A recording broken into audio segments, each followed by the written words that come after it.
the child no one chose. He was 8 the first time someone told him he was temporary. His name was Jordan. He'd been moved through 4 foster homes before 3rd grade. Every time he unpacked his small duffel bag, someone said the same thing. We'll see how it goes. How it went was always the same. For a while he'd try to fit in. Follow rules. Be polite. Then someone would lose patience, and another social worker would come. He stopped expecting birthdays, stopped decorating rooms. His home became a moving truck, and his hope, a ghost that followed him quietly. At night, he'd whisper into his pillow, "One day, I'll build the kind of home that never gives up on anyone." He didn't know it yet, but that whisper was a prophecy. Lesson 1. Rejection plants the seeds of resilience. Some of the strongest hearts are born in the absence of belonging. Pain becomes a teacher, and emptiness becomes motivation. Jordan's instability wasn't the end, it was the soil where endurance began to grow. The first flicker of faith. At 12, he met Mrs. Dorsey, his 5th foster parent, a retired teacher with silver hair and steady eyes. She didn't promise forever. She promised breakfast tomorrow. That was enough. She made him read 1 chapter of a book every night. Books, she said, are how we borrow other people's courage. He devoured stories of inventors, leaders, survivors, people who turned pain into progress. For the first time, he imagined himself in a future tense. Lesson 2. Hope often enters quietly disguised as consistency. The smallest acts of care rebuild broken trust. When someone believes in you daily, even briefly, you start to believe in yourself permanently. The walls of adolescence. Teenage years hit hard. The world expected failure statistics said kids like him dropped out, ended up lost. He carried that label like an unwanted tattoo. Foster care turned 18 into a finish line, one that meant aging out and being on your own. He worked part-time at a grocery store, saved coins, and applied for scholarships no one thought he'd get. When the acceptance letter came, he cried alone, not from joy, but from disbelief that someone finally said yes. Lesson 3. Belief begins where statistics end. Data predicts outcomes. Determination rewrites them. Your background explains you, but it never defines you. The college of hard reality. College wasn't easy. He arrived with 2 bags, 3 shirts, and 0 family. While others called home for advice, he called extra shifts to cover books. There were days he almost quit, not from academics, but from loneliness. Then he started volunteering at a youth center near campus. Teaching kids to read reminded him who he was fighting for. Lesson 4. Purpose turns survival into service. When your why becomes bigger than your wounds, you stop counting obstacles and start creating outcomes. Jordan didn't study just to escape poverty, he studied to break its pattern. The break and the breakthrough. During finals week, exhaustion won. He failed a major exam, lost his part-time job, and got an eviction notice, all in the same week. Sitting on the curb with his belongings, he muttered, "Maybe they were right about me, and there was not ready to a God."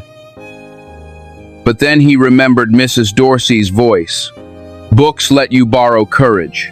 He opened a notebook, wrote 3 words, "Start again tomorrow." The next day he met a counselor who helped him appeal, find housing, and re-enroll. That restart became his trademark. Lesson 5.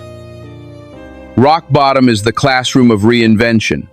Failure doesn't mean you're finished, it means you're forming the muscle memory of resilience. Every comeback begins with the decision to try one more time. The voice that found purpose. After graduation, Jordan worked at a community center. He saw kids just like him shuffled, silent, skeptical.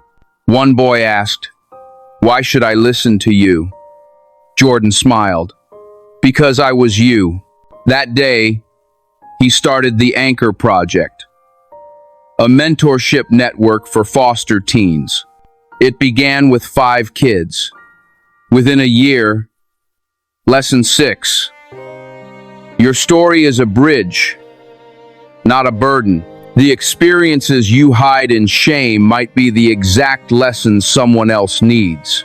When you turn your pain outward in service, it transforms into power, the weight of being needed. Success brought attention, interviews, invitations, expectations, but it also brought pressure. People called him a role model, and that title scared him. He wasn't perfect, he still had scars, still wrestled with abandonment.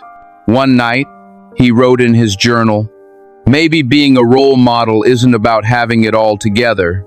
Maybe it's about showing how to keep standing when you don't." Lesson 7. Leadership is not flawlessness, it's faithfulness. You don't inspire others by being untouchable. You inspire them by being transparent. Perfection alienates. Authenticity attracts. The full circle.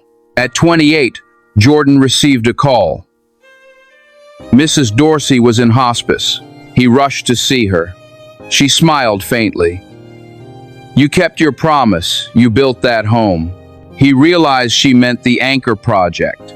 She passed that night, and at her funeral, dozens of foster teens she had once tutored showed up, all wearing shirts with the slogan, "Anchor Strong." Lesson 8.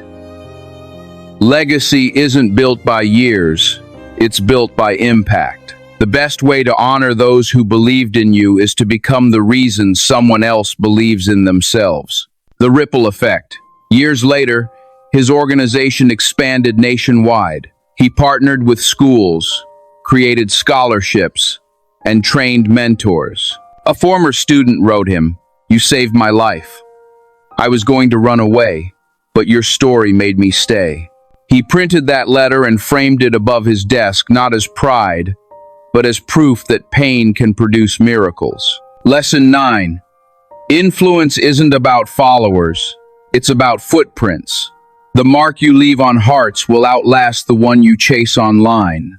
When you build people, you build permanence. The legacy of light. On his 40th birthday, Jordan visited his childhood neighborhood.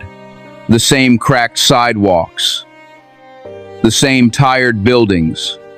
But now kids there wore Anchor Project shirts. He knelt beside a little boy and asked, "What do you want to be when you grow up?"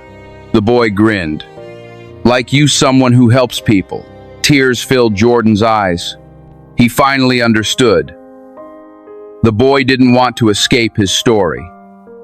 He wanted to continue the legacy. He looked up at the sky and whispered, "Thank you for every no that led me here." There. Final lesson. From foster to foundation, your beginnings do not define your becoming. Every wound can become wisdom. Every rejection can become a direction. Jordan's life proves that what starts in brokenness can end in blessing if you refuse to let bitterness write your story. He was never chosen by a family, so he built one for others. He never had a role model, so he became one. He never had a stable start, so he created stability for hundreds. And that's the deeper truth of life. You don't need to start perfect. You need to start purposeful. The greatest legacy isn't comfort, it's contribution. One day, long after you're gone, someone will mention your name and say, "Because of their story, I believed I could change mine." That is what it means to truly live, to turn pain into purpose, and purpose into people. Your story, like Jordan's, is proof that you can come from nowhere and still lead others everywhere. Which chapter of Jordan's story touched you the deepest? Comment below.